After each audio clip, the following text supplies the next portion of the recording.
Bien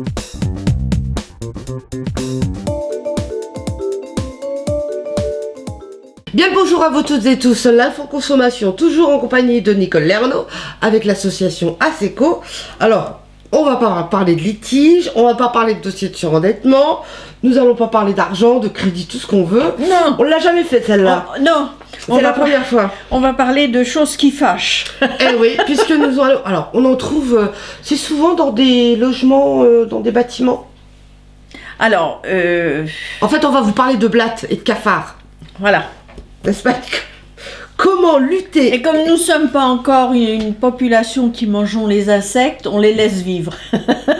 D'accord, mais alors, moi je vous le dis, comment lutter efficacement contre les blattes, cafards, Alors, mon Dieu. déjà, une première chose. Oui. Vous vous apercevez que vous avez ces petites bêtes chez vous, ne serait-ce qu'une seule que vous apercevez, signalez-le tout de suite parce que ce sont des petites bêtes qui se repeuplent à une vitesse pas possible. C'est vrai? C'est incroyable comment ça se repeuple. Et ces petites bêtes-là, si elles sont stressées, elles se repeuplent encore beaucoup plus vite. Bon, on va peut-être les calmer, ces petites bêtes, comment Alors, dire? On les retrouve partout. Lorsque vous avez signalé à votre bailleur, le bailleur fera le nécessaire pour faire venir une entreprise de désinsectisation. Alors, je vous conseille d'ouvrir la porte à ce monsieur, parce que si vous en avez chez vous, vous habitez au 3e étage, il est sûr et certain que toute la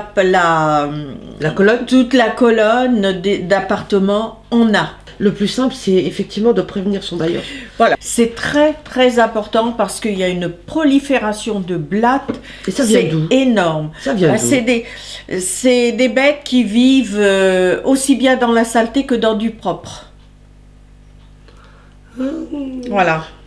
Alors, oui, parce qu'on peut très bien se dire, je comprends pas, jusqu'à maintenant j'en ai pas eu, puis là je me retrouve avec des bestioles à la maison, quoi. Oui. Et ça passe partout, hein. Et ça passe partout. Le moindre petit trou, le moindre des tuyaux d'évacuation d'eau déviés ou n'importe, ça passe partout. Ça va se nicher dans les plaintes, ça va partout.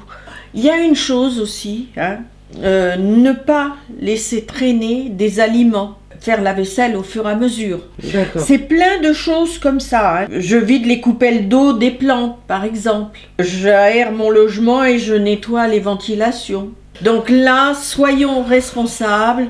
La première chose à faire, c'est d'avertir le bailleur. Quelqu'un qui refuse d'ouvrir la porte. Alors, quelqu'un qui refuse d'ouvrir la porte, Ah oui, pas de cadeau. maintenant, il y a une procédure. D'accord.